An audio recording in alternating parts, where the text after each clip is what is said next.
rebroadcast, and the opinions given by the individual host and their guests do not necessarily reflect those of ParaX, its affiliates, or its sponsors.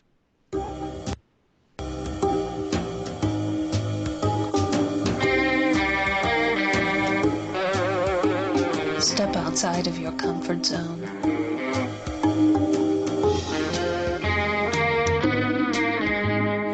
See the world with a whole new perspective. Join us and experience the unexplained on the Paranormal View. And welcome everybody right here to the Paranormal View on the ParaX Radio Network. I want to thank everybody for joining us here tonight. We got a great guest and great show lined up tonight. I think you'll really enjoy it. And those listening from around the world, we appreciate each and every one of you also. Thanks again for taking the time to be with us. And if you're not here in the chat room but you'd like to join us, come over to let's see, it's paraxradionetwork.com, and you can just click on the chat now button and put you in the chat room with all these wonderful people. You'll really enjoy it because you can interact with them and interact with us also. But if you do have questions in the chat room, you private chat them to either Ceiling Cat or Jeffrey Gould or myself, and we will get those answered for you. And if you're listening from somewhere around the world and you don't want to come into the chat room but you have questions, you can still ask a question. Just put a question and send it to the paranormalview@gmail.com, and we will get those answered for you. So appreciate that. Lots going on. Let's see. We have with us tonight, we have Barbara Duncan. I am here. And we got Jeffrey Gould. Hello. And, there's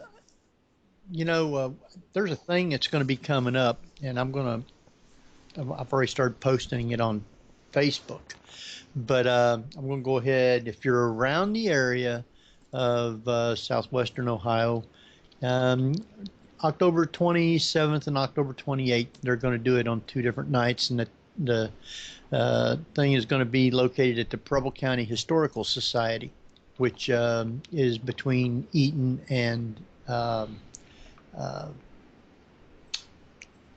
forget what little town it is, but it's a little bitty town anyway.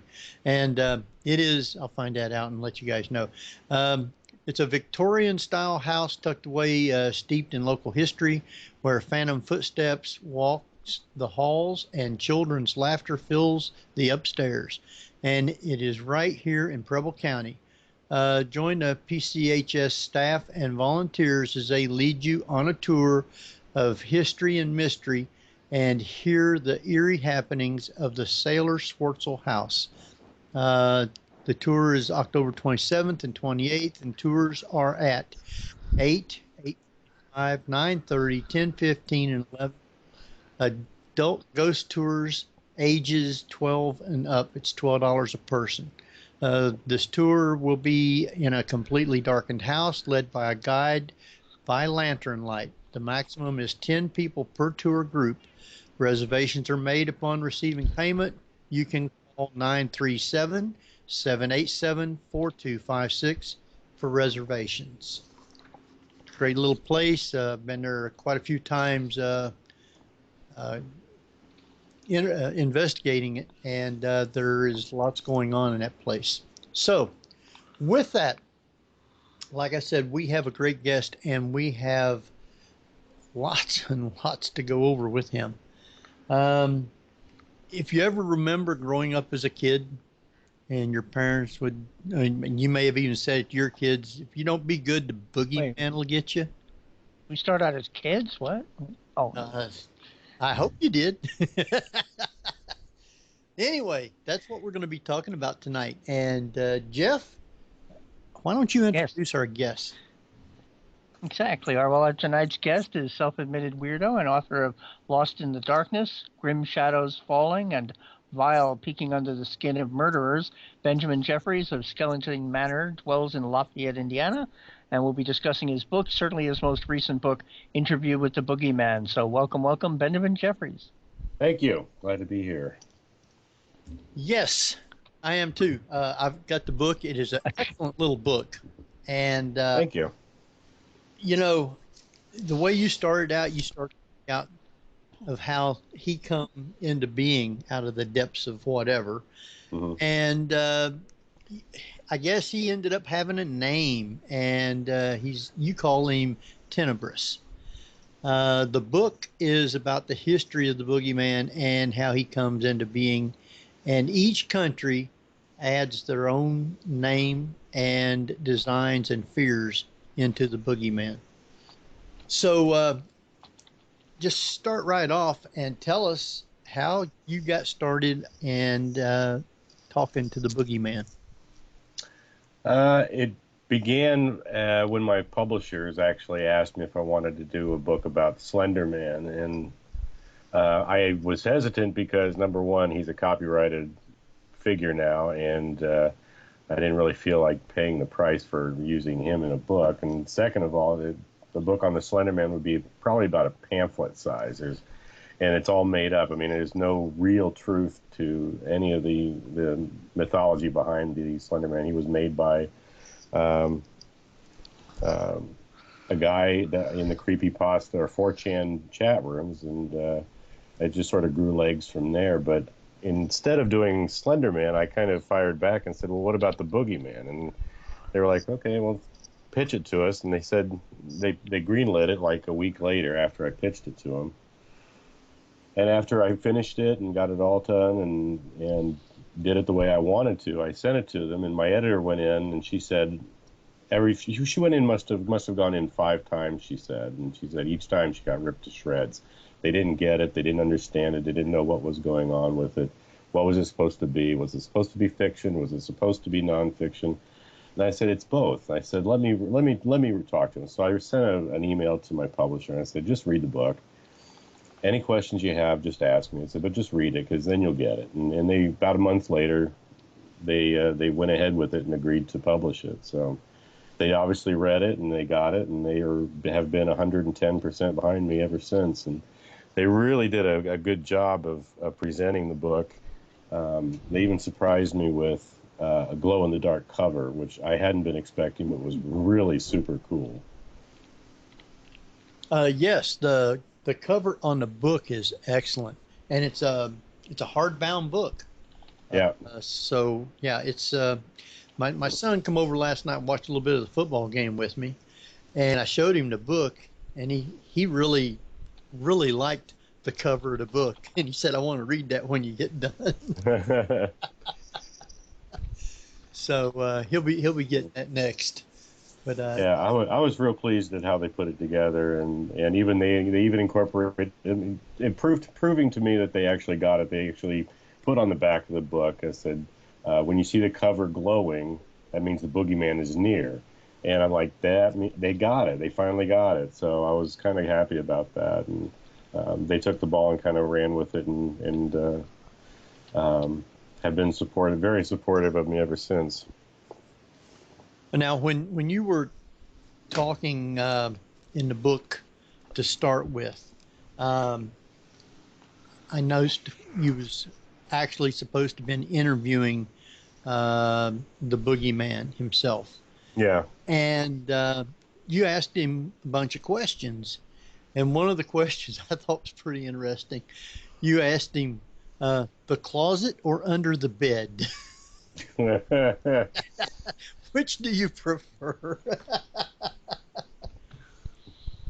That preliminary interview was just so much fun to just do, you know. It was like, how do you think he would answer? And it's like, well, they have certain perks, but the whole under the bed thing, you know, whoever invented, the idea that, or whoever came up with the idea that, children could have this protective blanket around them, I'm going to find them and kill them, because it's the biggest pet peeve of his. And I think if I remember right, he actually preferred grabbing people from under the stairs more than anything. But that whole preliminary interview was just so much fun to do, because it was a way for me to kind of speak in both voices, and I was just giddy writing that whole bit.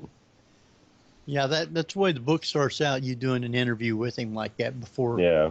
And I guess the way that, well, each country, I guess, has their own take on the boogeyman. They have different things with it. I'm sure that a lot of the people tell their kids, if you aren't good, the boogeyman will get you. I guess it starts throwing fear into kids when they're young, starting out. Yeah. And it just grows from there. Yes, some kids get over it and some kids don't. It's that was one of the things I kind of came up with near the end of writing, and I'm like, there was a line where he had said that he's what the work he does is good work, but in that the kids either become so empowered within themselves and face the boogeyman or face their fears that they can become adults and face every fear, and that's what his job is to empower children to face their fears and to move beyond those fears and even carry that empowerment over into being an adult later in life, which I thought was kind of a little more philosophical than the boogeyman is. I mean, he's more of a visceral type, but he does kind of wax philosophical very often. One thing also comes to mind is that scene in Poltergeist with the clown, and how some things that just sitting around there also you don't pick. Well, some people do picture clowns as boogeyman, and I wanted to kind of discuss that with you about people's fear of clowns, and does that also lend into the boogeyman myth? Absolutely. Me personally, I love clowns, but I think I love clowns more for how other people react to clowns than the actual clown themselves. I like seeing people freak out when they see Pennywise or the clown from Poltergeist. I love seeing people freak out when you throw a clown in front of them. But with me, I was going back to the root of the fear of the clown is they started out Middle Ages, way back when they had these traveling carnivals and festivals, and you had highwaymen and murderers and rapists that were on the loose. They would hide their faces using face paint and travel with the carnival. Basically, would gut an entire town and then be on the road to the next town to do it again. And so I think a lot of that a lot of the fear of clowns came from what's lurking beneath that grease paint. And what's actually there? Is that actually someone who's smiling at me, or is it someone hiding the fact that they want to, rip my insides out? Or sliding off the chair and crawling under the bed to grab the little kid. and to strangle you with his tentacle-like arms, of course. Have a nice night. Yeah. A good scary monster will do whatever it takes to get your goat, I think. Oh yes. I was always afraid of something being haunted. So, but which is what naturally led him into being a host on a paranormal show. Yeah. Oh wait. Yeah, that was a long story too. So. Seems like a natural progression to me. It is. Yeah. I don't mind as long as I got somebody to go first. Well, the monster's always waiting until the very end to grab somebody. I'm never at the end. Safe in the middle. Safe in the middle. Yeah. Well, you start out with the countries going to Scandinavia. Mm-hmm. And one of the boogeymen, I guess, in Scandinavia started out. What is the Noken? The Noken was there's kind of there's not really a discrepancy, but there's so many different versions of it in Norwegian folklore. Essentially, it's derived from the Old Norse word for seahorse. But really, there's very little that's kind of fantastic about him. He can either show himself in his human form, or he can show himself as this kind of ugly, wrinkly, bluish kind of creature that has razor sharp teeth, and he might have soft brown hair, but it's actually is more like it's black and matted and stringy, and it sort of rises up from the waters in Norway to grab unsuspecting people who might be lured in by his human form. And so when I found the Nokken, you know, it was just like, here was something that was almost, you know, if it was almost like a vampire type, the perfect predator almost. He would lure you in with this human form and playing a violin that would draw you in, and then all of a sudden he would turn on you and become this horrible, you know, deranged, very dangerous creature that would, you know, pull you into the water and you'd never be heard from again. Did they deal with Kelpies at all, or seem very similar? It was very similar, but you know, the Nokken was always painted to be more like a Norwegian mermaid type or merman on steroids. It was really just sort of, you know, I think it developed from the mermaid legend in a way. Now, do all boogeyman myth tend to lean towards punishing misbehaving people? That's one of the defining traits in a boogeyman. It's pretty much, you know, pretty much any form of the boogeyman that I've come across, with a few exceptions like Mothman, which I don't know if I considered a boogeyman type, but it's certainly looked on it that way by some people. That's been one of the defining traits of a boogeyman, has been the idea that misdeeds need to be punished and trespasses need to be punished. And but more often than not, I've discovered that to be one of the defining traits. But the one defining trait that's present everywhere is that boogeymen will use your fear against you any chance that they get. And the boogeymen in each region pretty accurately reflects the fear of that region. And almost back to Poltergeist, it knows what scares you. Absolutely. What's that thing in the Harry Potter movies, the Bogart?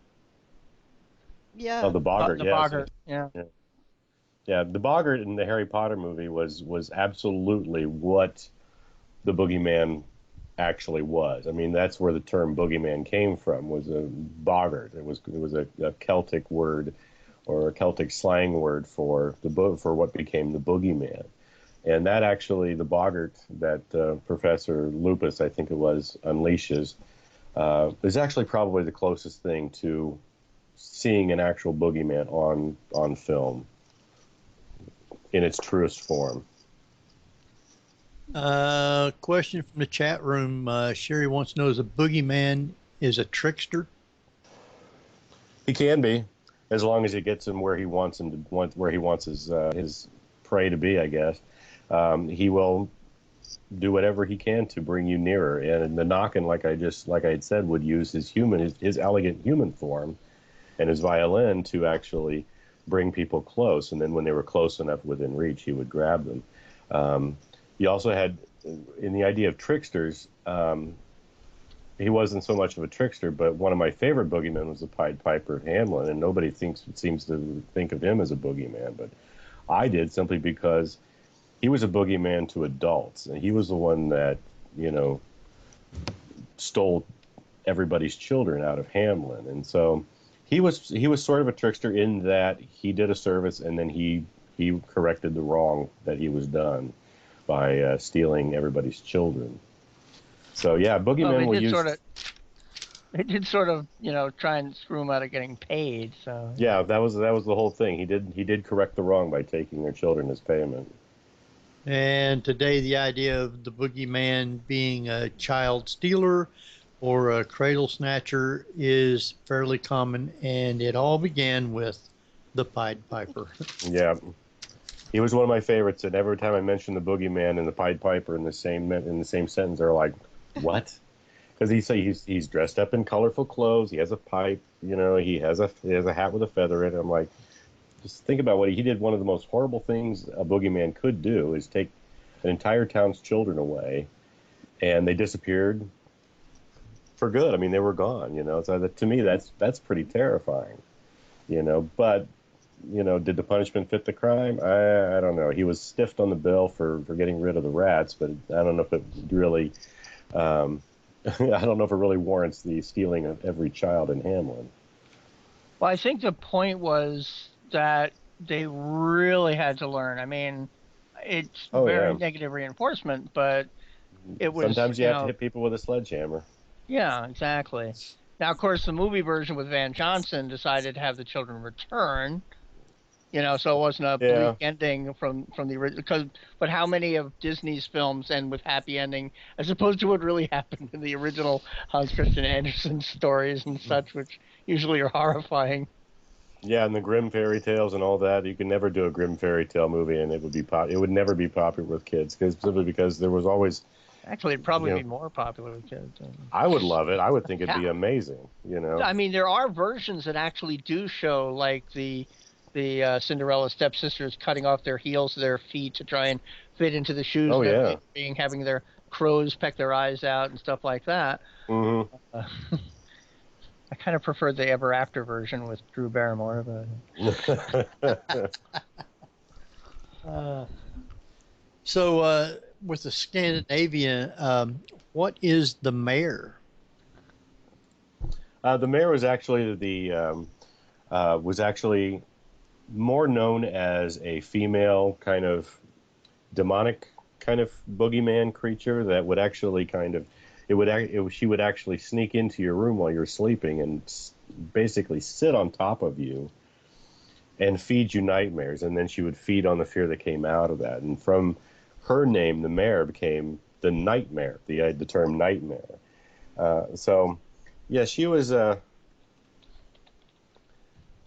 it sounds almost more like a succubus. Almost, yeah, pretty close. Children, I mean, it became the mare legend became so frequent. I mean, it became this huge thing that children were advised to make the sign of the cross on their pillow or sleep facing a window in order to repel the mare.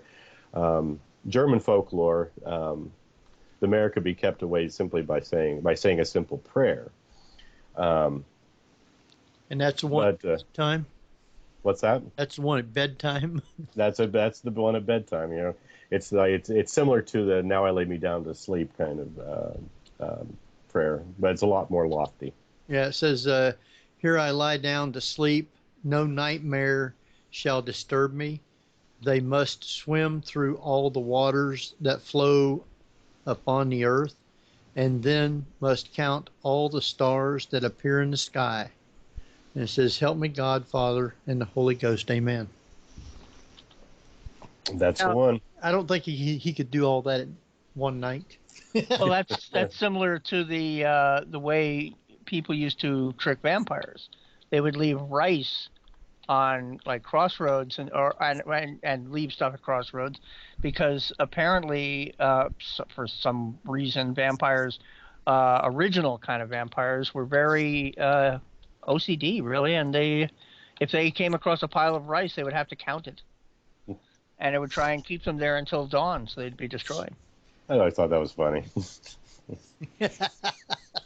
Like, here he is caught up in a bloodlust, and he wants to count rice instead. Yeah, really. It looks so tasty, but I can't eat it. So this is almost kind of like the sleep paralysis version.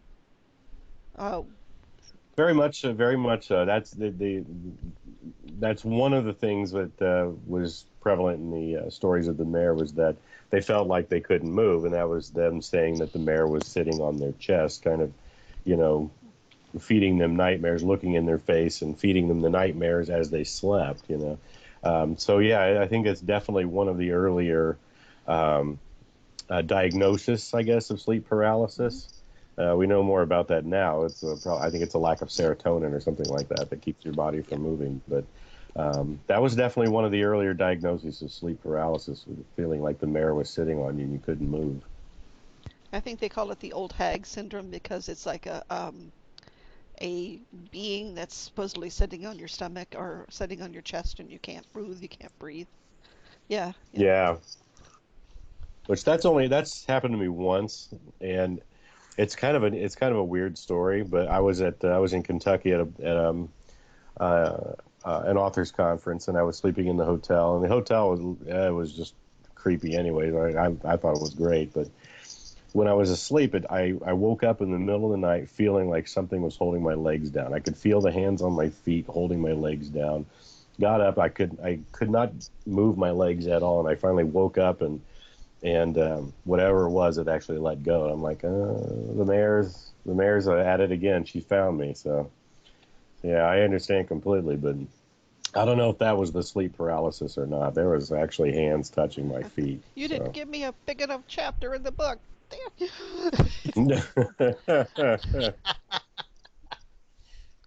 I should have listened to it. I was outlining it at the time. I was promoting Lost in the Darkness and Grim Shadows Falling at the time, and I was outlining an idea for a book about the boogeyman. And so maybe I should have listened to her and put more of her in there, but I guess once she finds me, she can do what she wants. I guess she can do what she wants with you. Whatever. Yeah, next book get a dedication page to her. Dedicated to the mayor. Respectfully dedicated to the mayor. Yes. Well, then you go on and you talk about the horror of trolls and elves. How did those come about? Trolls and elves. Well, the internet came up trolls. Oh wait, no. That's true. That's true. I'm more afraid of the internet trolls than I am of actual trolls, though. Yeah, I would be too. But yeah, trolls. Trolls were more of a European kind of a monster, living under the bridge, living in caves, that sort of thing. They were inhuman. They were not quite giants, but they were big enough to rip you limb from limb. And the one thing I really kind of found was that elves aren't nearly as nice as they are in the Lord of the Rings. The real elves are actually pretty dastardly. Mm-hmm. They're almost like gnomes. Yeah, I mean they get off on tricking. They get off on messing with people and doing, there was a poem, I think, that was written by Geff that detailed a father kind of carrying his son or on horseback, being chased by elves, and they were intent on poisoning the child. And it's stories like that and you bless your house to keep elves out because you don't want any elves in there messing around. You don't want to anger trolls or gnomes, any of the goblins or elves that are out there. It's the stories and the legends are just, they're mostly German in origin, but there are quite a few that have appeared in Scandinavia and in that area. But they were, as the years progressed, they became less monsters and more demonic. They were regarded as more demonic, and that was brought on by the early Christians, who wanted to basically kind of weed out the pagan religions and all the Norse gods and goddesses, and demonize anything that wasn't Christian based. And so that, trolls and elves, which were pretty bad at the time or pretty horrific at the time, became even worse. Sort of like the North American Pukwudgie. Yeah. Oh, they got a bum around. Yeah, trolls and elves were very much in tune with nature, and they very much cared about their surroundings. And I came across several stories of trolls that would protect the woods or protect the mountains. Several stories about warring trolls that were turned to stone when the sun came up, and that thus created some of these huge mountains in Scandinavia. And, when you factor in, the story with, how the mountains were created. Well, they were created because it was basically a wall of trolls trying to get over this mountain, and they were turned to stone, and the mountain became even bigger. There's actually a mountain called Troll Mountain, so it's not as flowery as that, but.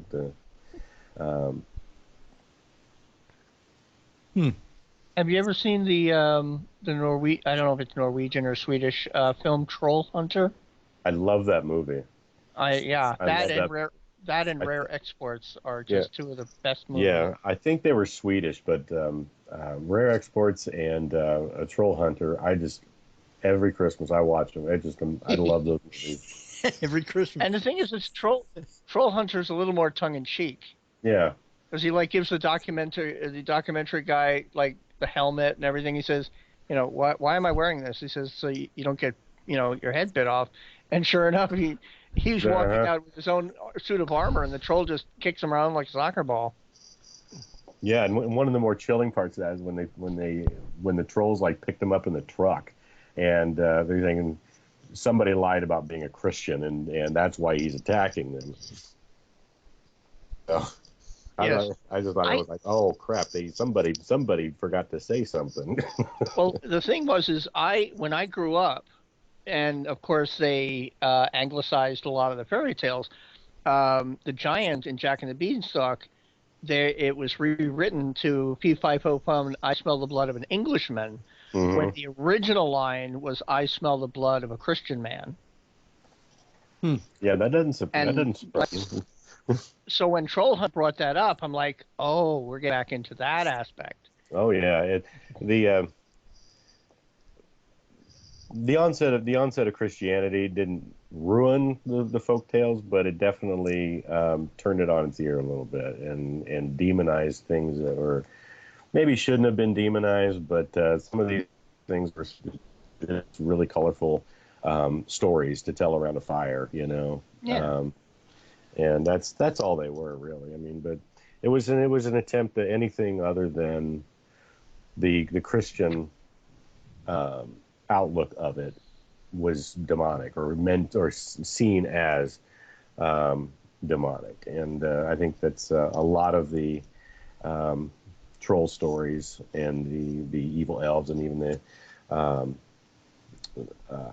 some of the more some of the the Jersey Devil and stuff like that kind of came from all that. Well, actually, being from New Jersey and that being my state monster, the Jersey Devil at least had roots in legend and sightings. Oh yes, that to this day. So. Oh yes, Mother Leeds and all that. Mm-hmm. Yeah, I was kind of chomping at the bit to write about the Jersey Devil. Because when I knew I was going to do a book about the Boogeyman, I was like, "There's no way I could do it without the Jersey Devil." I mean, it's got to be in there. And but coming across it, I was like, there's so many stories, and it goes back so far.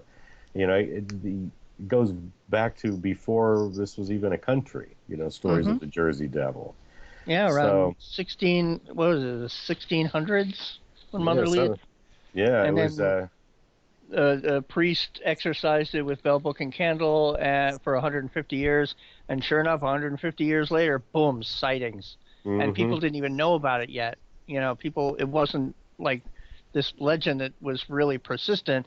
It was stuff people researched and thought, oh, hello, maybe that's what we're seeing. Yeah. Yeah, and it. And so even the sightings into the 1930s, 1950s, 1960s. I'm sure there's still sightings out there now, but the mainstream press has stopped picking it up because it's looked on as kind of a novelty. But there's. Well, have you ever been to the Pine Barrens? I've never been. No. It is if you look up the term blasted heath in a dictionary, they should have a photo of the Pine Barrens next to it.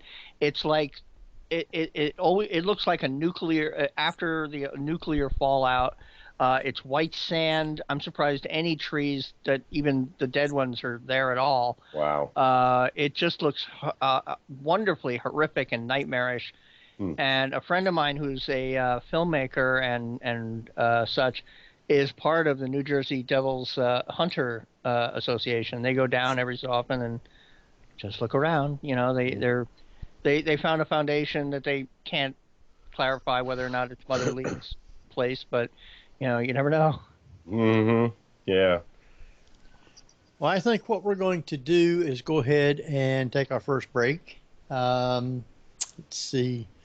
I believe Jeff will get to take us out, and I will bring us back, and it won't be a real long time. So, Jeff, you want to do the honors? Absolutely. Well, you're listening to the Paranormal View on para-x.com with your hosts Henry Foister, ceiling cat Barbara Duncan, and myself, Jeffrey Gould, with tonight's guest author, Benjamin Jeffries. So stay tuned for more of the Paranormal View after the break. Hi, I am John Zaffis, and you are listening to Paranormal View on the Para-X Radio Network. And speaking of unfinished stuff, we want to welcome you back to the Paranormal View right here on the Para-X Radio Network. And got a great show going on, great guest. We have with us Barbara Duncan. Boogeyman hasn't gotten me yet. And we have Jeffrey Gould. Uh-huh. And we have Benjamin Jeffries. Hello. He's still with us. Boogeyman ain't got him yet. But we have lots and lots of listeners from everywhere, don't we, Barbara? Yeah, they are tonight. From all over the United States, the United Kingdom. We have Sweden listening in, and we have Australia. Trolls. All right. Excellent. But there's no unknown so far. Oh, I'm sure. Not any. He'll be coming back. Yeah, and Jeff was typing. He was typing into the chat room. Like I said, sounded like among other things, like the clatter of boogeyman toenails going across the floor. That's what it sounded like. I'm sure it distracted from the 7-year commercials that we've been doing. Oh, wait.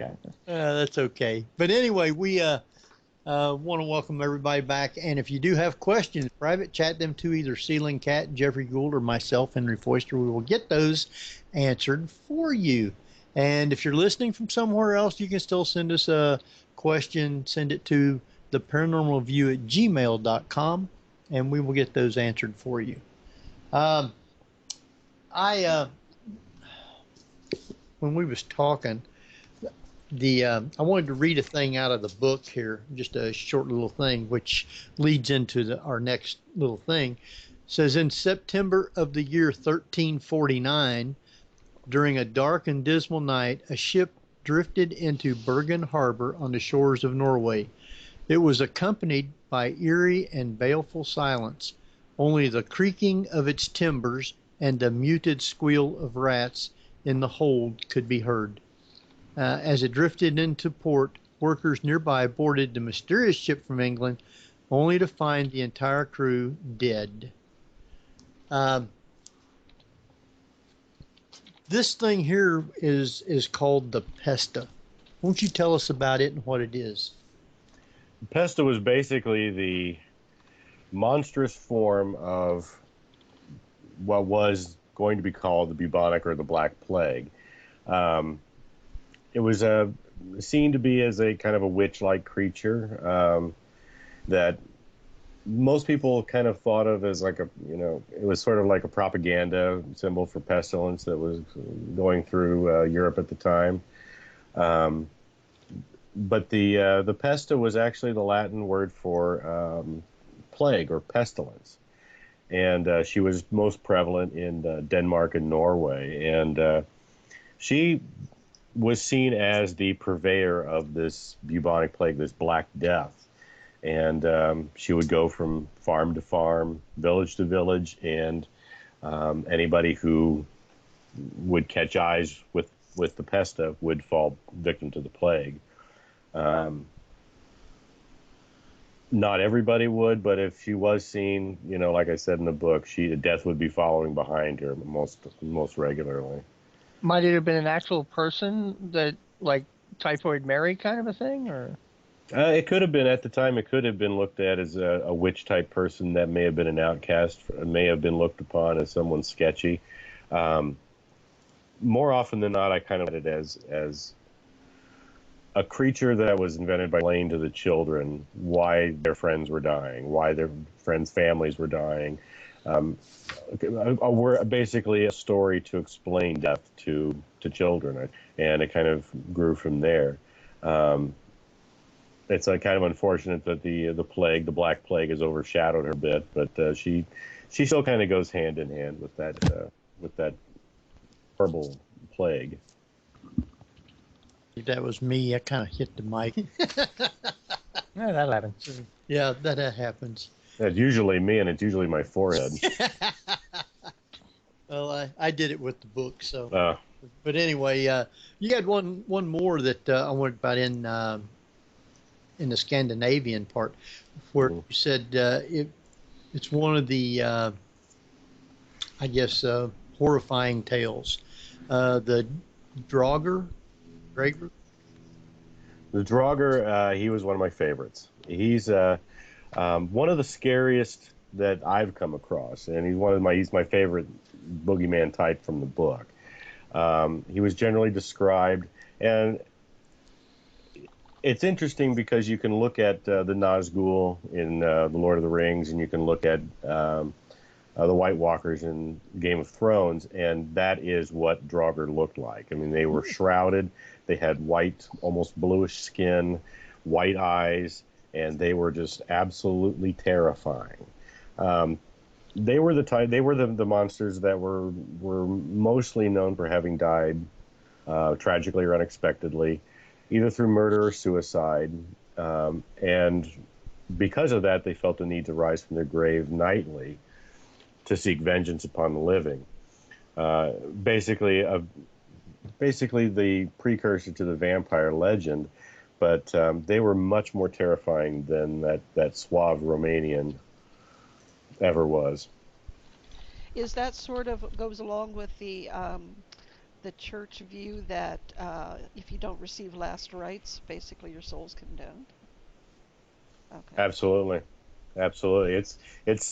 It's basically another horror story that was taken by the Christian religion and kind of used to their own effect in saying, do this or else this will happen, But the Draugr didn't come from any religious thing. It was a fear of death. It was a fear of dead people. It was a fear of dying. It was a fear of things that are in the ground that could possibly, rise up from the ground, especially if those people who knew them knew that they died not having finished something. There was always that fear that they would look out their window and the dead would be coming for them. I think it's goes back to a very much more primal fear than anything that religion could have slammed on us at the time.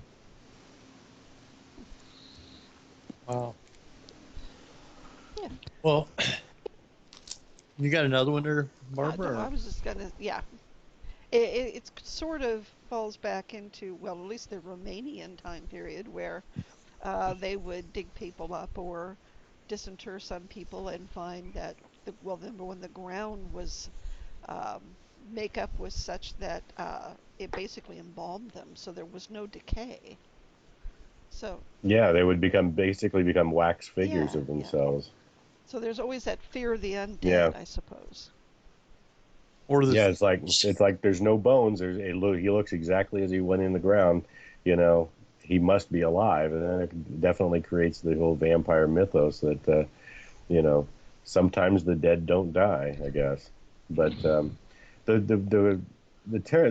really scary thing about the Draugr, if I can go back to that for a second, is the fact that his whole body was a weapon. I mean, his body would enlarge to like these huge proportions, 2 to 3 maybe times the original size. And so basically he could crush his prey before devouring the entire person whole. I mean, there was no limit to, the horror of this thing. And, it still creeps me out just thinking about this one creature. And I think if I were ever faced with anything out of my worst fears, it would probably be the Draugr. So, seems to me like Hollywood's got a whole lot of different movies to make on these boogeymen. If they went back to the old tales and instead of trying to come up with new ones, pay homage to the old tales by telling, newer versions of it. That's where those stories. That's where most of these movies should be coming from. It's from our own culture, but. I think they're trying too hard. They're trying too hard for a jump scare and trying to put too many butts in a seat rather than trying to make something good, truly unsettling and truly disturbing that will creep under your skin and just stay there for a while. The Babadook was like that. The Ring, the Ring was that for me. Even the Blair Witch Project just sort of creeped under my skin and just stayed there. Those are the movies that I like. The ones with all the jump scares, they're okay, but you forget about them 2 hours after you've watched it. And the ones that really stick with you, like The Exorcist and The Babadook and all those, in The Ring and all those, is that they creep under your skin. They stay with you. They become part of you, and you always remember that. Those are the great boogeymen movie monsters, as far as I'm concerned. Well, and of course, is the classic zombie. Oh yeah. Which, of course, I know we're jumping a bit here, but and especially in Haiti, where there actually were zombies, that's probably the biggest boogeyman that modern time has faced. Absolutely. I would think the shaman would be more of a boogeyman than the poor victim who was created. Yeah, he was always the scariest. When I saw Serpent in the Rainbow, Zake Mokai just scared the crap out of me. Because the zombies were chilling and they were creepy, but you know what? The guy that was actually controlling them, he was the scariest one of all. He was the one that was just pulling all their strings. And Zake Mokai, I love that guy. And the coolest part of that whole thing was that Wes Craven actually filmed it in Haiti, and I don't know which is scarier, the fact that he was filming about zombies or the fact that he was surrounded by the Tanta Makut. I'm almost positive he had to have been looking over his shoulder every 5 seconds while he was there. Well, as we move over to the United Kingdom, there is all kinds of them all around that particular area. One you talk about is the black anise. Another favorite. The black anise. Hey, you want to pronounce that? You want to pronounce that correctly there? There's no U in that. There's just two N's and an I. Anise. Yeah, the black anise goes back to actually a very specific portion of the United Kingdom known as Dane Hills. It was close to the Leicester Forest, and she was not one of the first witches, but one of the real famous kind of old hag witches that came out of the United Kingdom. And she was very simple. She was that old witch that lived in the cave that would grab kids if they were out past dusk. And again, it was a cautionary tale. Don't be out after dark because, in this case, the black anise will get you. And she got the name Black Anise. It was kind of, the term Black Anise was kind of watered down a little bit. It was actually, she was actually first known as Black Annie. And she was the one that was supposedly lived in this cave in the hills close to Leicester Forest. Some people thought, some people had made the connection that the cave she lived in had been used for Druid ceremonies, blood sacrifices to the Celtic earth goddesses, and all that. And that may have the legend of that may actually have born this witch-like hag. But yeah, she was known as a child eater. She was a child snatcher. She was quite the crone, with iron-tipped fingernails and a pretty nasty temperament, roaming the countryside at night. She was also known to be the harbinger of winter, which actually goes back to many of the older gods. That each god had, each season had their own god, and that sort of thing. But she wasn't just solely a child eater and a child stealer. She actually liked to harvest the skins of children, and they actually wear the skins as a coat. So imagine that coming over the fields and downs of Leicester Forest, coming at you and in the middle of the night, wearing the skins of children and iron-tipped fingernails. It rubs the lotion on its skin. Oh, wait. That does this whenever it's told. Now, I would guess that you've seen Pan's Labyrinth. I have. I've seen it a while ago. I haven't seen it recently, but I saw it a while ago, and I loved it. But obviously, the Pale Man is an aspect of the Boogeyman. Yes, very much. Very much. And that actually kind of goes back, because it was Spanish in origin, goes back to, the changelings and child catchers of Spanish folklore, which I hate bringing it up because I can never pronounce the names right. And but El Cuisui was a famous Spanish boogeyman who was basically a cloaked figure that would steal children out of their beds at night. I mean, there was no real, you couldn't, even if you were inside, in bed, asleep, obeying the rules, something could still grab you and take you out of your home in the middle of the night and take you to God knows where. And so that's usually you would end up in some sort of weird labyrinth or cave system where you would be devoured by a monster. It's the Pan's Labyrinth I liked so much because it dealt with not only the parallels between this little girl trying to accept what's going on with her life, but also the war that was going on and escaping into this fantasy world that isn't all roses. And that was just as the whole world out there wasn't rosy, and even the fantasy world was kind of scary. So it's kind of hard to escape for her. Kind of sounds like it. You go from one thinking you're going to be into a better place and find out that it's just as bad. Yeah, but on a different level. Yeah, just as bad. Yeah. But you had another one called the Rat Man of Southend. Rat Man was definitely one of the newer ones, and I think his legend kind of crawled up from a very unfortunate tragedy that actually did happen. There was a homeless man who lived in a tunnel, and over in the United Kingdom they have tunnels that go underneath sidewalks and go underneath hills, so that basically you don't have to climb up the hill all the time. You don't have to, it's basically man-made shortcuts that were sanctioned by the government. So they had these tunnels that people would travel through, and there was a homeless man who was actually beaten near to death, and his body was found half devoured by rats in one of these tunnels. And I think from that legend came the legend of the Rat Man, where he was actually sighted, kind of stalking the tunnel, almost as an apparition. But really and truthfully, I think it became a great story of this guy who had basically had rats crawling all over him. He was half eaten, and he was there to scare the devil out of you. Was one of them named Ben? Yeah.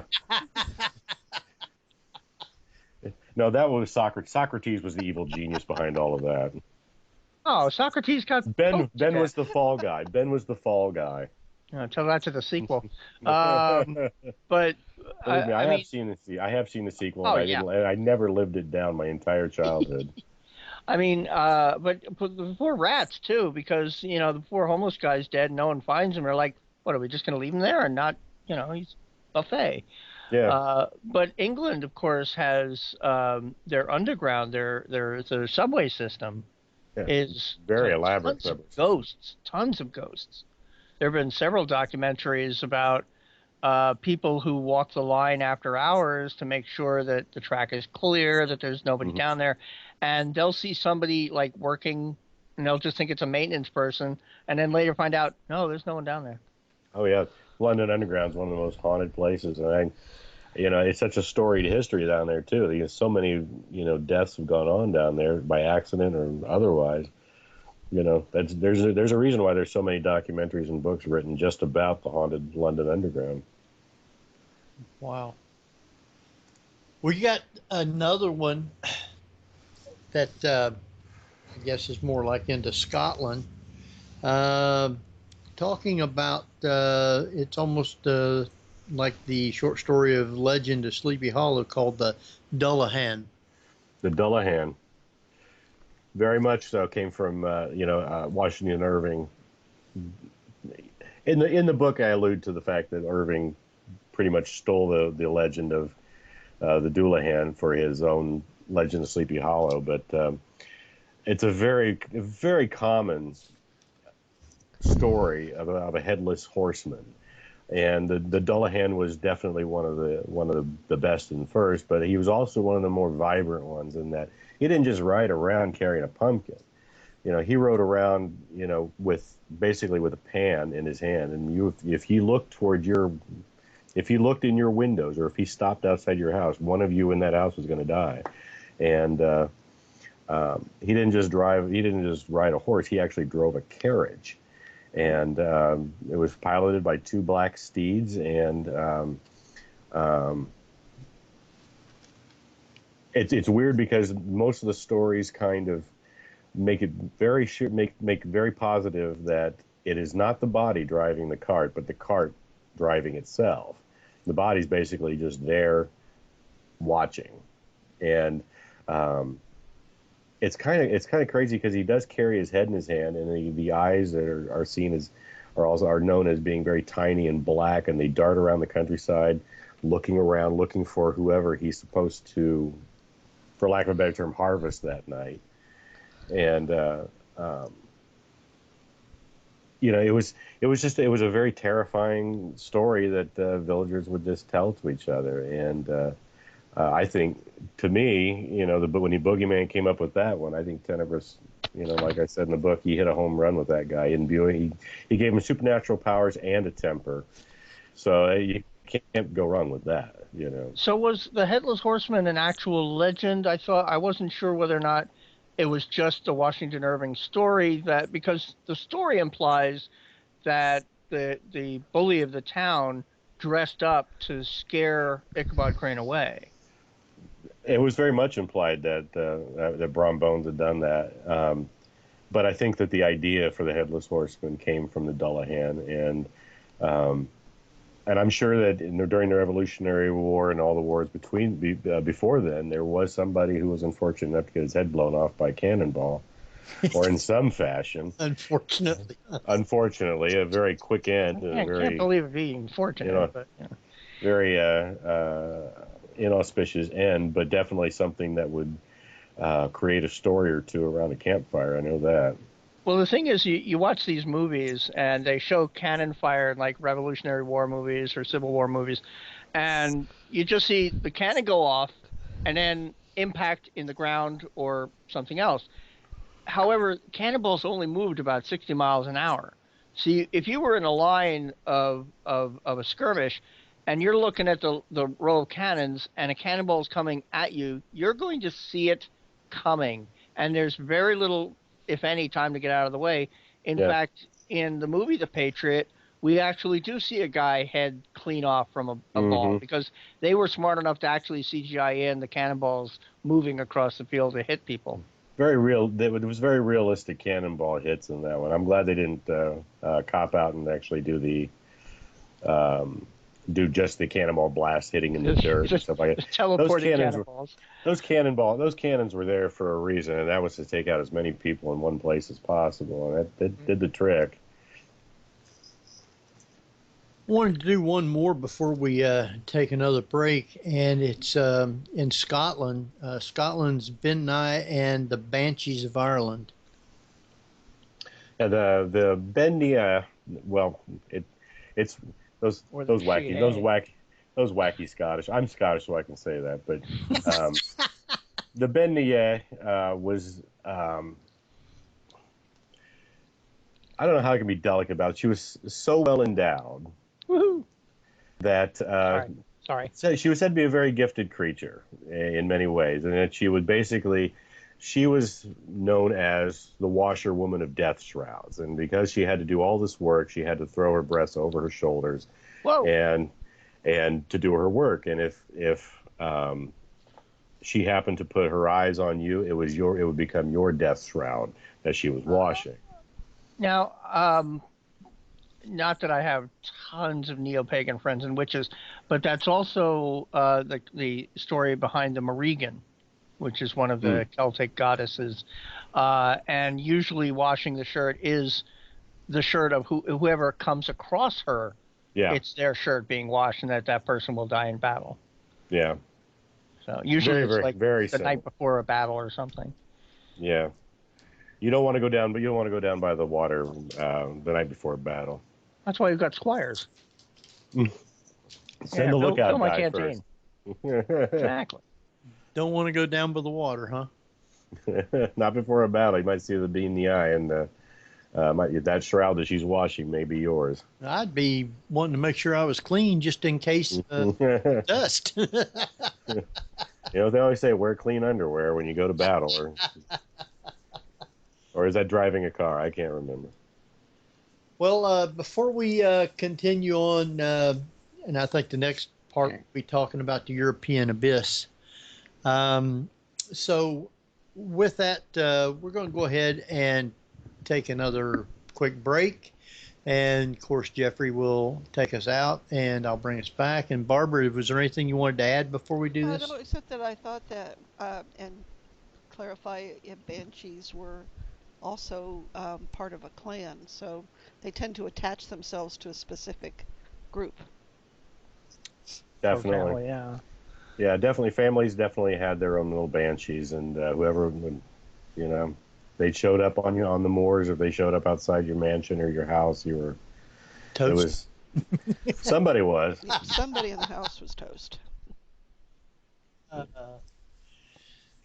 right, Jeff. Yep. Well, you're listening to the Paranormal View on para-x.com with your hosts Henry Foister, ceiling cat Barbara Duncan, and myself, Jeffrey Gould, with tonight's awesome guest, author Benjamin S. Jeffries. So stay tuned for more of the Paranormal View after the break. Para-X Radio, programming for the open mind. And welcome back, everybody, right here to the Paranormal View on the Para-X Radio Network. I want to thank everybody for being here tonight and listening from around the world also. Appreciate each and every one of you. I want to make sure we got everybody back. Jeff? Yeah. And Barbara? And Benjamin? Present. All right. We're talking about Benjamin's book, Interview with the Boogeyman. Very good book. I recommend.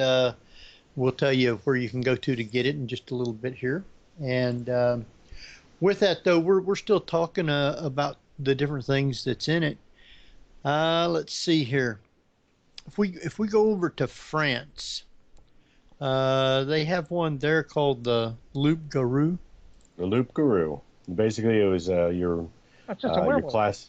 Just your classic werewolf guy. Yeah. He was a werewolf. Yeah. Yep.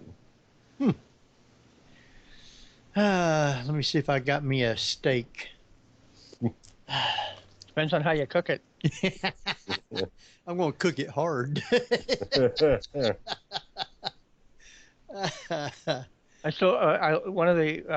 used to love the TV series True Blood, and they had vampires integrating with regular humans. And they had one of the spokespeople being interviewed, and they're asking about ways vampires can get killed, and the spokesperson is doing, deflecting as they tend to do. And she says, "What about a stake through the heart?" And she says, "Well, I think that would kill pretty much anyone."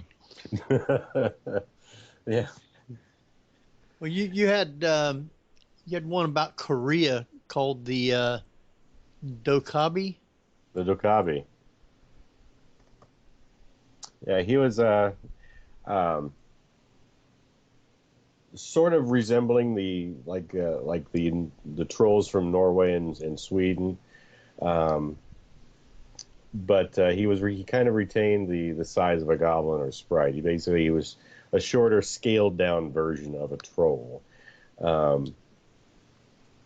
He's more than usually he's portrayed as a mischievous creature who enjoyed playing tricks on mean people, basically, kind of giving them their comeuppance a little bit. And there was a story, one of the more famous ones that I came across was the story of an old man who once lived alone on a high mountain peak, and one day he was visited by the Dokaibi, and to the surprise of the Dokaibi, the old man was very kind, accepted him into his house, lavished food and drink upon his guest, and they became friends.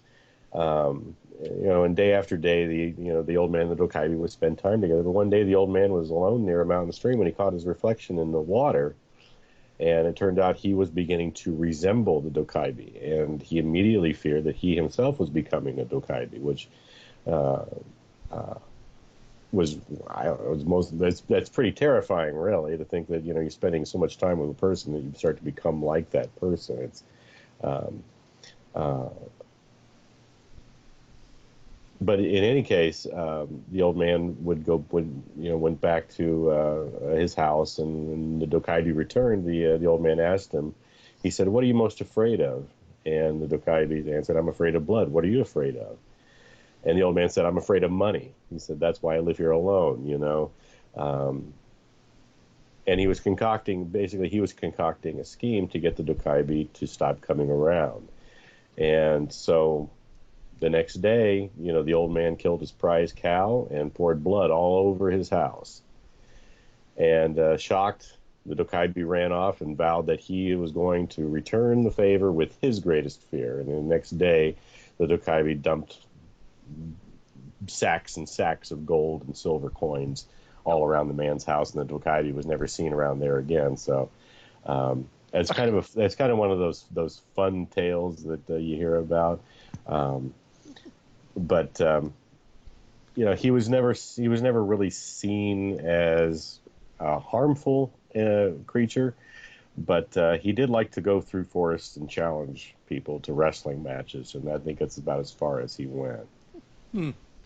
Now, I know there's a Japanese boogeyman that looks like a crow that also takes children. And I'm trying to remember what it's called. I'm at a loss right now. I can't think of it. I only know this where's Kat? Where's Kat when we need her? There was a great Halloween costume party, and two of them showed up, and they were dressed as samurai with crows' heads on them.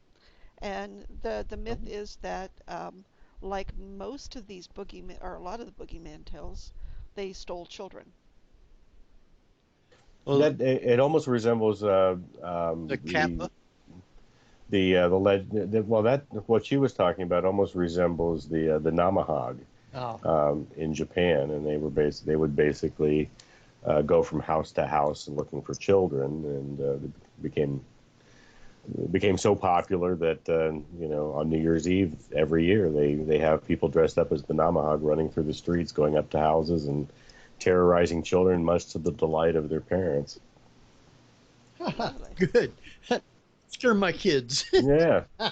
Scare them into being good. Do my job for me, please. Well, La Llorona also does that. And she's probably, I think she drowned children, though. Or her children were drowned. I can't remember the tale completely. Yeah. Well, the ones you had on Japan was the Japanese Kappa, K-A-P-A.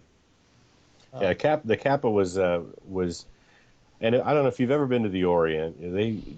The salamanders they have in Florida pale in comparison to the size of salamanders in Japan and in China, even in India. I mean, they are 4, 5, 6 feet long, these salamanders, and that is basically what the kappa was a giant salamander. They would range in colors from yellow to green, and sometimes they would have been seen sporting a beak for a mouth and making them kind of resemble like almost lizard-like turtles. But they were also, these giant salamanders were regarded as the last remnants of the true race of dragons that had gone before them. And so certainly the kappa creeping around in these streams and these rivers bore a very striking resemblance to the legends of the Naken in Scandinavia, where it would actually grab people walking by too close to a stream or a river and pull them into the depths. Sherry in chat room wanted to know if it was Karasu Tengu.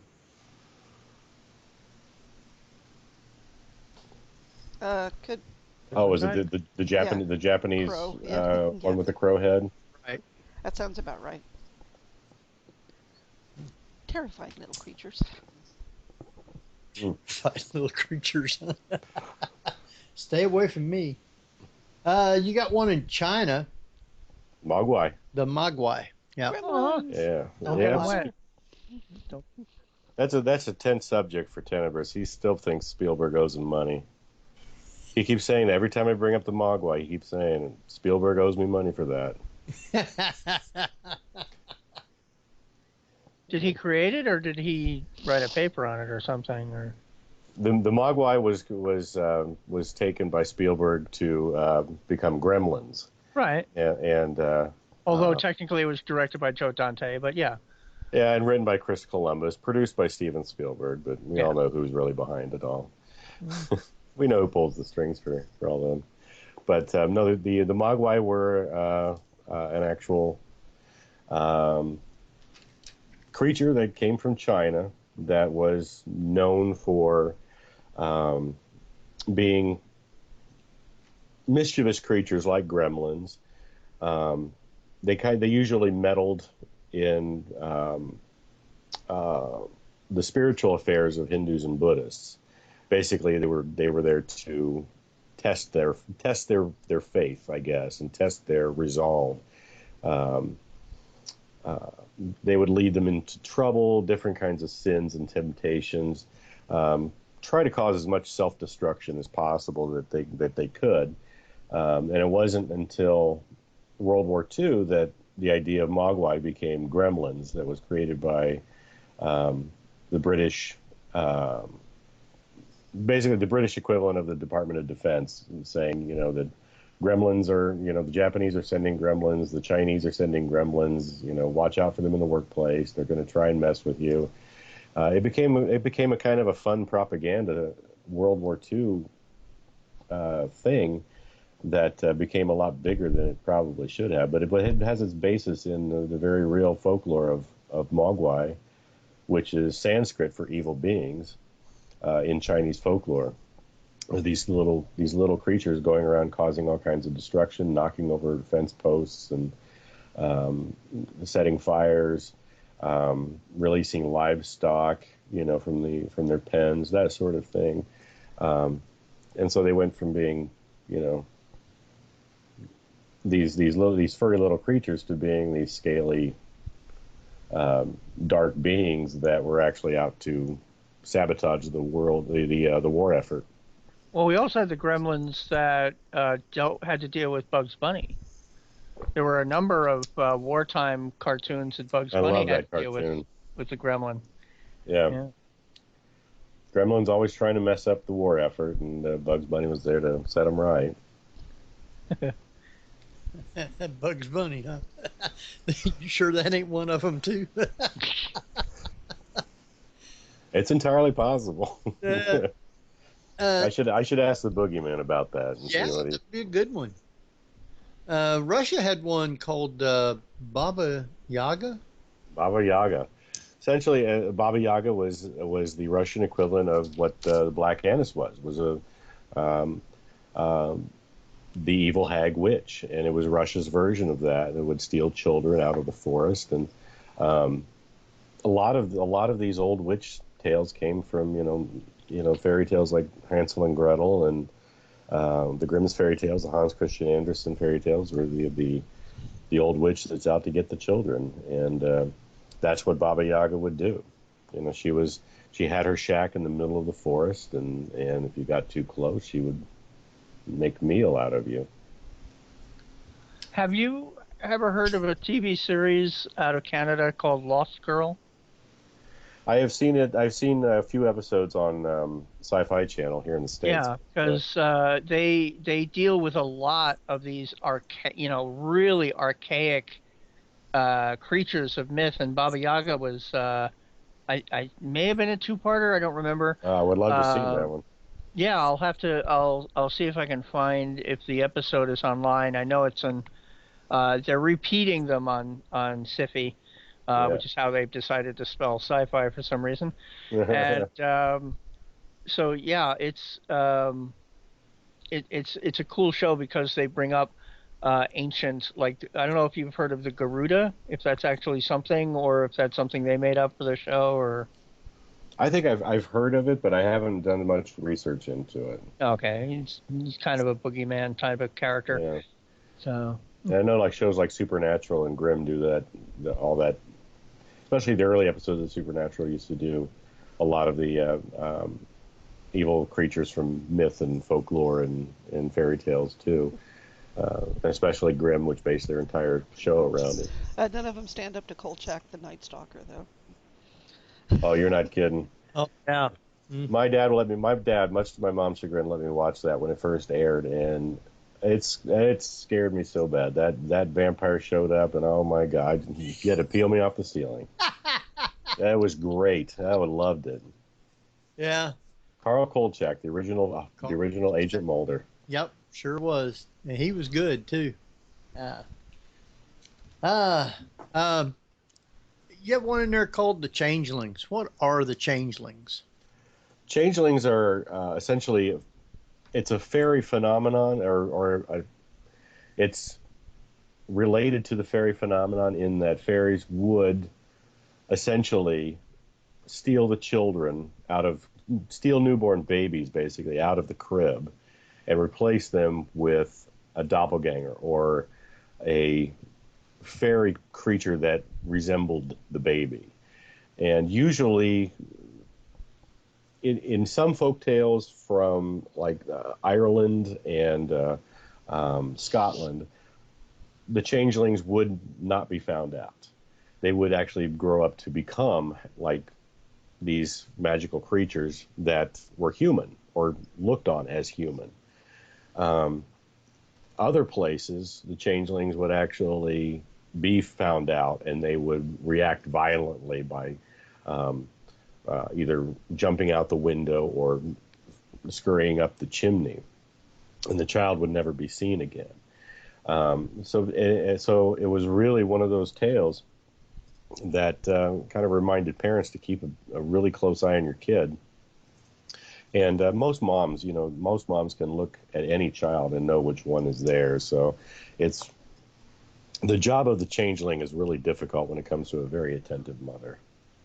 Well, that's why the movie with Angelina Jolie was so creepy, was when the cops, her character in the 1920s had her child abducted, and the cop said, well, here's your kid. She's like, that's not my kid. She says, let's say that to the press. And then, of course, when she finally starts saying, hey, this really isn't my kid, they're like, well, you said it before. It was just such a railroad thing. Very much very much like the changeling. Even, it was that movie really kind of hit me a little, and it kind of brought me to finding out about a serial killer that I hadn't actually known about, that I wrote about in Vile, which is Henry Northcott, who was basically this axe murderer from Wineville, California, which is now known as Santa Rosa, or is it Santa Mira? I think it's Santa Mira. But yeah, the whole idea of the Changeling movie was absolutely based on the idea that one child could be replaced for another, and people in the movie and fairies in real life hope that they wouldn't find out the truth. But mothers know their kids, and once the truth comes out, there's no stopping a mom. Yeah. Well, our time is quickly dwindling right on down, and there's a lot of more places to go over. I want to jump over to some others. Did you have one, Barbara? I was hoping we could kind of talk about some of the more modern day boogeymen, like shadow people, and if you consider those boogeymen, or black-eyed children, which seems to fall under that. Yeah. Yeah, seriously. You know what? He never mentioned the black-eyed children, but I definitely see them as definitely the boogyish type, because they are intimidating, and they do feed on fear, and they do use fear and intimidation to get what they want. Whether it's wanting inside or wanting a ride in a car, they will do pretty much anything within their power short of touching you to get what they want. So yeah, there's definitely something about, and that's one of the new legends of the new boogeymen, in these days and ages, like between Slender Man and the Black-Eyed Children, that appeal more to younger people simply because it's based more on a level that they're comfortable with, that it's something that could happen to them rather than something, they're never going to be roaming around the forests at midnight in Bulgaria or Poland, so they don't have to worry about the Strigoi attacking, and they're not going to be in Russia, so they don't have to worry about Baba Yaga. But if they're driving down the road with one of their friends and they see a hitchhiker and they pull over and it's got black eyes and it's terrifying for some reason, but they can't really put their finger on it, that's something that they can relate to, and that's something that the boogeyman utilized when coming up with like Black-Eyed Children and Shadow People. That fear of the unknown, that fear of what's scaring me. I'm not sure what's scaring me, but it's unsettling nonetheless. And I think it's definitely leaner and meaner and a little bit nastier in this day and age. And I think a lot more people can relate to that. A lot more young people, at least, I think, can relate to that. The boogeyman evolution. Yeah. You got to change with the times, whatever worked in the 1500s isn't going to work in the 21st century, but especially in America, yeah. Well, I mean, you could even say that Godzilla, to a certain degree, was boogeyman. See, in my mind, Godzilla was he was the nice guy. The people that created him were the boogeymen, the ones who tested the bombs and everything. Yeah. They were the boogeymen. They created. They just couldn't handle him, He turned into a very nice monster. What was that great poem by the great poet Blue Oyster called? It was Nature shows again and again why nature points out the folly of man. Oh, very good. It's from Godzilla by Blue Oyster called. It's a classic. I hadn't heard that one. I remember the Godzilla movie, Godzilla song by Blue Oyster Cult, but I guess I was expecting something different than I was, so I never really got into it. I was expecting something actually kaiju-esque. Well, I mean, we had the Atomic Age and the Atomic Boogeyman, like Creature from the Black Lagoon. That wasn't atomic. He just happened to be a gill man. Actually, yeah, he was a lost. I think there was, He runs a seafood restaurant now. Sushi bar, yeah. Yeah, sushi. It's called Gilman's. It's somewhere in Wisconsin, I think. Yeah, you had a lot of them listed under the Raw Head and Bloody Bones. The Bunny Man, the Goat Man, the Mothman, the Jersey Devil, and the Frog Man. Yeah, there was a whole zoo of boogeymen out there that I thought were really fun and cool. Yeah, which was more, to an extent, more modern types, I guess, because some of the others were now less fearful, I guess you might say, especially in our area, because most of these others you have is in the other countries anyway. So, yeah. But you have, when you get down to the one chapter, Christmas monsters. Oh yeah, creepers in red suits. Yes.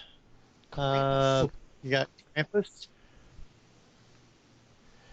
Yeah, you had Krampus, and you have Tales of the Whip Father, and Grilla the Christmas Ogress. You know, there was an ogre that was used to strike on Christmas. Yeah, now, is that American? That is actually, I believe, from Finland. Or Iceland, I'm sorry. Iceland? Iceland, yeah. She shared, actually, Grilla the Christmas Ogress actually shared the same lands where in the lava fields, the Dimmu Borgir lava fields are close to by that area where Tenebris says he was born, which essentially is where I said he was born, because the Dimmu Borgir lava fields were what the early Christians believed was the place where Satan fell when he fell from heaven. And I thought, well, that's a great place for the boogeyman to come about, you know, that one place there. And it just so happens that this female ogre lived in one of the caves with like 13 of her children. She had like 13 children, and each one of them had a gift for different types of mischievous deeds or violence. So there was one that was known for being a peeping Tom. There was a son that was known for being a door slammer who would go around slamming doors, and some that would actually go through and lick all the pots and pans and silverware and all that. And I take it he wasn't hygienic. No, not really. No. I mean, it's one thing when you gotta clean the dishes. Here, dog. Yeah, it was said that in the 13 days prior to Christmas, each one of the sons would descend on a night and wreak all kinds of mayhem on the village beneath these mountains that they grew up out of the lava fields. And on the last night, she would bring, you know, they would shoot the Grilla the Christmas Ogress would actually bring home one of the children, and they would have their Christmas feast. Christmas dinner. Yeah. I want an arm. I want a leg. 13 sons. It better be a good-sized kid. Oh. Well, was Santa Claus considered one of them? No, I made that distinction right off the bat that he wasn't one of them, but I did think that, you know, he in the book I kind of relate the idea that Krampus and Santa Claus met up, and Santa Claus, St. Nicholas as he was known at the time, was kind of skittish about doling out punishment to naughty boys and girls, you know. So he met Krampus and he said, "Hey, I've got a job for you." And so Krampus would basically do a sweep and clear of the villages before Santa would show up. He would go to the houses, usually 5-6 days before Christmas, and clear out all the naughty kids. Basically stuffed them into a sack and was off with them. And that would leave only the good children behind, so that Santa's job was a lot easier. That's the basic story about it. Really and truthfully, Krampus was, you know, it was another Scandinavian legend that was born out of Nordic mythology. His supposedly was born to a Norse goddess named Hel, who presided over the lands that was named after Hell, the underworld. But it was spelled just H-E-L, correct? Just H-E-L, yes. Yeah. There was no double L there.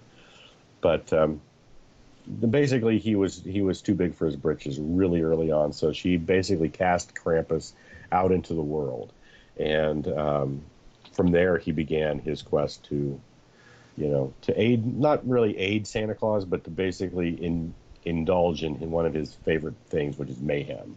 And that's taking children, destroying things, and punishing, and doing basically what I call a sweep and clear of the naughty kids, so that Santa could just go in there, drop the good kid stuff, and be on his way. So Krampus was more like Santa Claus's hitman. For the most part, he was enforcer, definitely. Isn't it odd, though, that he's had such a resurgence in popularity? I think it's great. When that movie came out, I was like, finally. It's like right up there with Gremlins, as a great Christmas movie.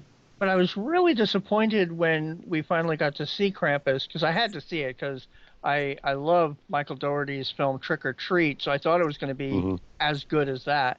But when I finally saw Krampus, it's sort of like, it was like almost a solid mask. It didn't look like any of the artwork that's really prevalent on the internet. You just look on the internet, Krampus, boom, tons of the old postcards and everything. And here, not so much. Yeah, I was actually kind of let down by that, too. It's like they kind of dropped the ball makeup-wise, but, I'm not going to fault them for, the final 10 minutes when the first, 90 was really, really super good. So yeah, I'm kind of forgiving that way more so than I used to be. More than I used to be, huh? There are now Krampusnacht parties set up a lot around the United States, even. I know it's a European thing, but oddly enough, it's had such a resurgence in the last couple of years. Yeah, I'm kind of surprised New Orleans hasn't gotten in on that. Give it time. Well, if it happens, it was my idea. I claim that now. Well, now you got Halloween beasties also. What is with Jack-o'-lantern? That was the origination of the idea of the jack-o'-lantern was that there was this guy named Stingy Jack that basically tried to play the devil at his own game, and he kind of got knocked down for it a peg because he basically would not be allowed into heaven because he was so horrible, and he wouldn't be allowed into hell because he made a deal with the devil that he didn't want to go to hell. So he was this guy stuck out in limbo, and basically was given a hollowed out turnip with a candle in it and said, you will be carrying this for the rest of your life in limbo between the living and the dead. And that's essentially where the jack-o'-lantern came from. That's why we hollow out pumpkins now, is because of Stingy Jack and his jack-o'-lantern that he carries around every day, or every night rather. According to the legends, at least. So did you see? Jack and his lantern. I'm guessing you've seen Trick or Treat. I loved the movie. I loved it. That's one of my. I think Sam is the ultimate mascot for Halloween now. You're not kidding. That and I've gone to a couple of these horror conventions, and I've seen just as many Sam cosplayers as I have like Jason Voorhees and Michael Myers. Yeah. He has really taken off, and it's really cool because it's a very simple costume, but it's also, I think the terror is actually in the simplicity of it. It's the sewn on buttons for eyes, and the fact that he doesn't speak, and he's little, and have you seen the animated short that it was based on? I saw it a while back as one of the DVD extras. Yeah. Yes. Yeah. So, but yeah, when the thing was like you say, when Michael Dougherty was trying to figure out, what Sam was as far as what kind of entity he was, he realized that a lot of early art of Halloween had little men running around with pumpkin heads, which is how that design came along. And that was one of the most, obviously it was a dark comedy, but it was also really chilling and nail biting and such too. It definitely had its moments. Yeah. Yeah. It was, it's a classic of Halloween. Well, I had seen the trailer on YouTube, and a friend of mine is a huge horror fan, and I said, you got to see this trailer. And we're like, oh, we are so there when it opens in October. And all of a sudden the release date went away because Warner Brothers freaked out with the idea of like the children being, in danger and, and stuff like that. And since then, that used to be the biggest taboo, and now kids are killed right and left. Look at the flowers. And but yeah, when it was screened at Fright Fest, The minute I found out about it, I got 2 tickets. I called my friend. I said, guess what? We're seeing Trick or Treat. It was a full house. So many people. It already had a huge fan base of people who'd never seen it. And the director was there with the cast, including the boy who played Sam, who was also the boy who's peeking in the girls' changing room at the beginning. That's also the guy. That's the kid who plays Sam. That's awesome. So we were just blown away, and people had homemade Sam dolls, life size, that they brought. And I have. That's awesome. That doesn't surprise me. When that movie, they announced that movie, and I saw the trailer. I was like, I can't wait to see this in the theater. And then all of a sudden, it wasn't. Yep. You know, and then it just showed up on Blu-ray and DVD and on demand, and I was like, but Trick or Treat, okay. Trick or Treat 2 is coming out in theaters this October. Yay! Yay! If he's listening, Michael Dougherty has the permission to do the Boogeyman movie version. Native Americans. They got one. They're not boogeymen. Well, they do. They got one called Wendigo. Got one. Oh, yes. Wendigo was a creature of nature. He was let's see.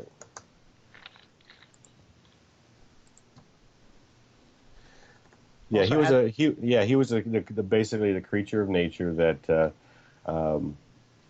was known as being a cannibal. Was also known as being unlike any other creature you'd see in the forest. He was an amalgam of stags. He was a part bear. He was part pretty much anything that you can imagine. He had a part of himself in there. But what was interesting is that the legend of the Wendigo actually went further and included people like Alfred Packer, who was a famous cannibal, and whose life was his trials in the forest, was basically immortalized in the movie Ravenous. And then you had people like Ed Gein and anybody, basically any cannibal that would, the Donner Party were members of the Donner Party were considered to be Wendigo because they were cannibals. But really and truthfully, looking at everything, the Wendigo may have eaten the flesh of humans, but they were more of like the some of the ogres or trolls of Europe, in that they were more like native guardians of the forests and the lands. They were basically there to scare anybody away who may have been unlawfully setting foot in the lands. And they're pretty scary anyway. The idea of this creature that's been made out of, has the hooves of a stag and has this rack of antlers and, is basically emaciated and gaunt. They're looking at this, this creature in the eyes and seeing its eyes are sunken and emotionless. And, it turns out to be a pretty scary thing to see in the middle of the forest in the middle of the night. Now you got... Go ahead, Jeff. I was going to say the first time I've heard of the Wendigo was on the series Sleepy Hollow. I don't know if you ever watched that. Actually, my first book made an appearance in one of the episodes there as a prop. Which episode?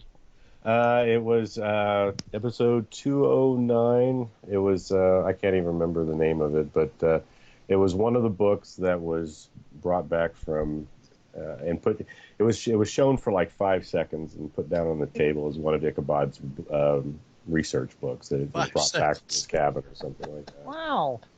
Well, at least you got airtime. Yeah, I have the screenshot of it framed on my wall, so that's my 15 minutes I did. So I'm happy with that. I was happy with that. Did they get a release from you, or is it just they just figured it was a prop? Or I would think they would. The publisher actually contacted me and said, "Hey, can we give them permission to use this?" And I said, "Yeah, yeah." Twice about that, yeah. Yeah, I think it was me and a guy named E.R. Werner, who is also known as Corvus Nocturnum. He actually, both of our books ended up sharing screen time on that episode, so it was really kind of cool. Corvus. Say my baby and Corvus Nocturnum's baby were sharing screen time together. So yeah, we know Corvus. He's on here a lot. He's a good guy. He used to show on here, didn't he? Yeah, for a little while. Yeah. So, and Yeah, he's a good cat. One quick one somebody was wanting to know about. Skinwalkers. The native skinwalkers, they were basically the shapeshifter types. They could actually transform themselves into pretty much any kind of creature. They could even shapeshift into looking like other humans. Lots of tales of people stumbling upon the shape or skinwalkers in the midst of transformation, looking wolf in the head but human in the body. It was your basic shapeshifter, but with a definite kind of a meteor native twist to it. And I think they even had a show on there on the X-Files about that too. Yep. So. Most definitely, and it wasn't. They could change themselves into anything. It was.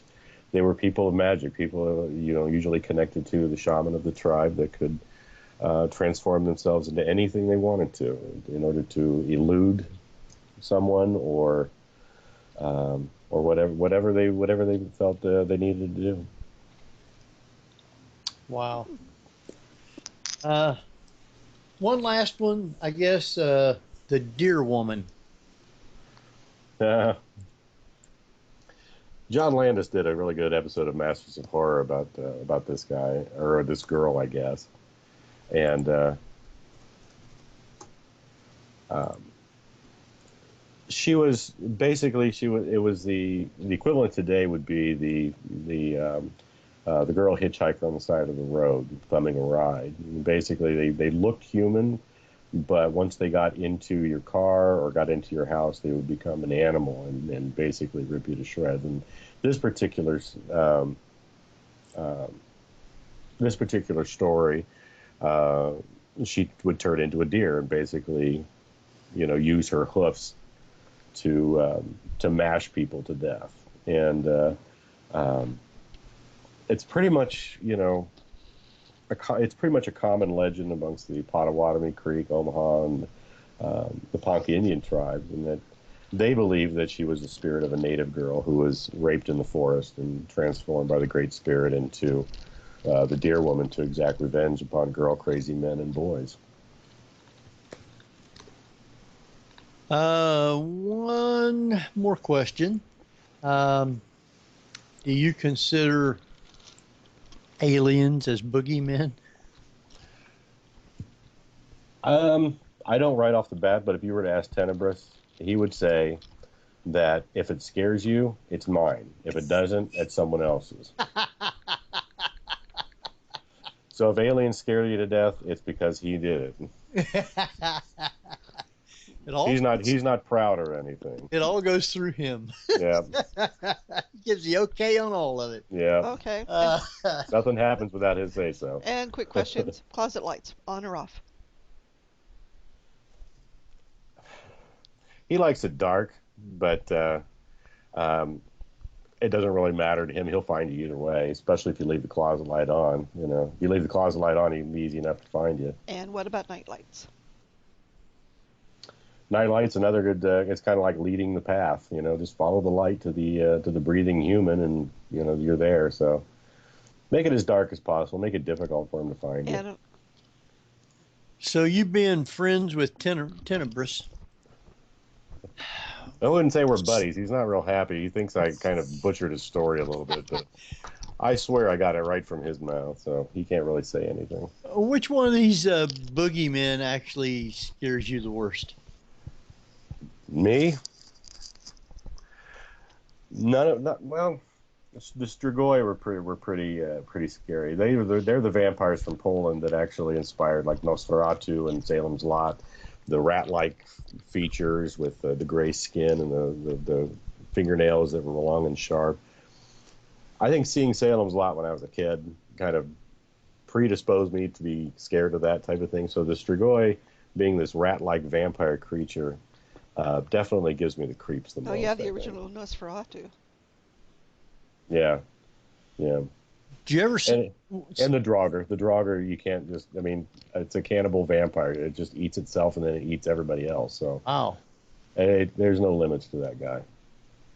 Would you ever see one of the real old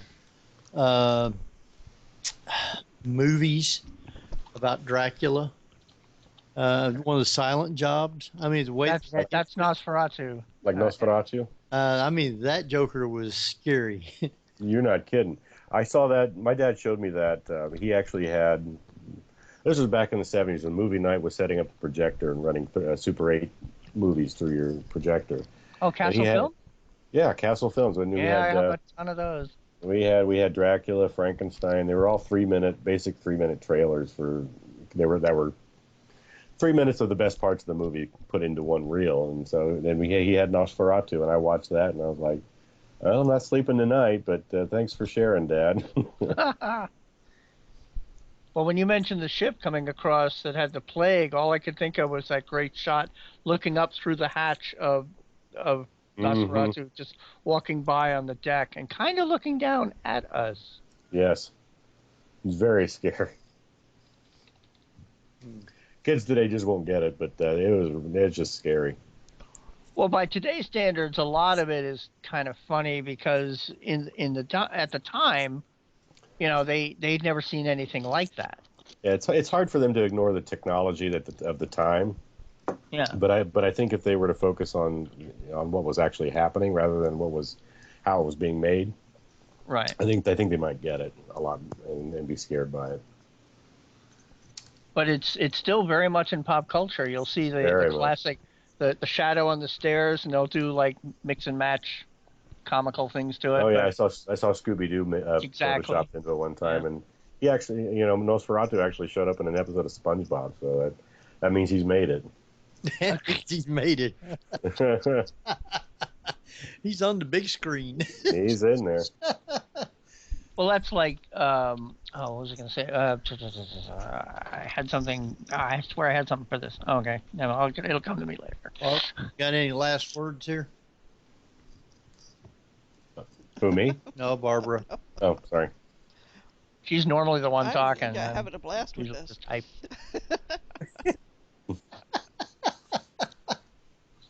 Well, I think some of the times the best boogeymen are the ones you really don't see. I mean, Alien, for example, you never really see until the last couple of minutes of the movie.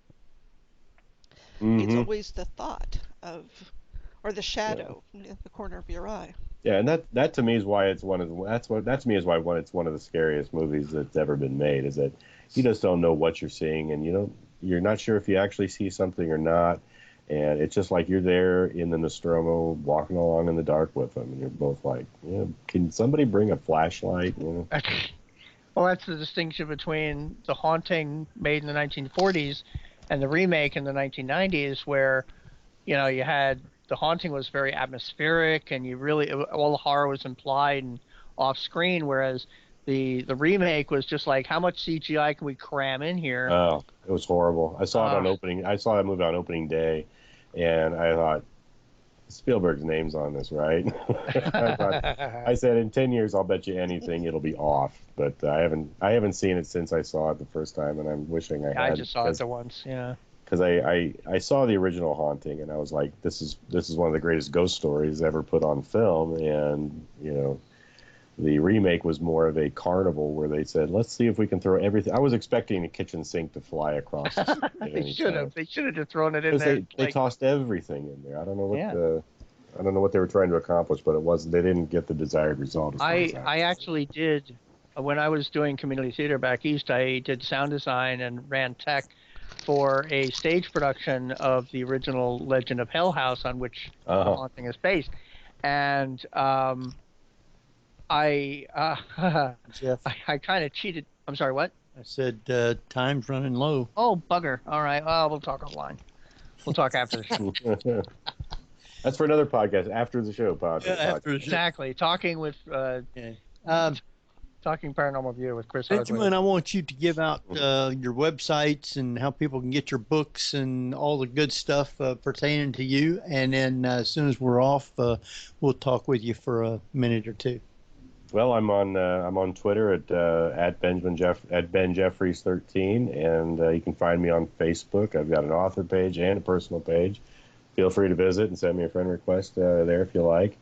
And all my books can be found at barnesandnoble.com, schifferpublishing.com, and amazon.com. All right. And you got a website. I do have a website, but it's kind of long-winded. It's Perry Inkslinger at Wix something or other. I'm not very good at that part. The link will be on the report page. Yeah. That'll work. All right. I want to thank everybody for taking time to be with us tonight. Our time is just about run out. Been a great show. I hope everybody enjoyed it. We will have the podcast up real soon. Until next week, this is Henry Foyster. Gold. We will see you next week at the same time. So good night, everybody. You've been listening to the Paranormal View on the ParaX Radio Network. Join us again next week at the same time for more of the Paranormal View.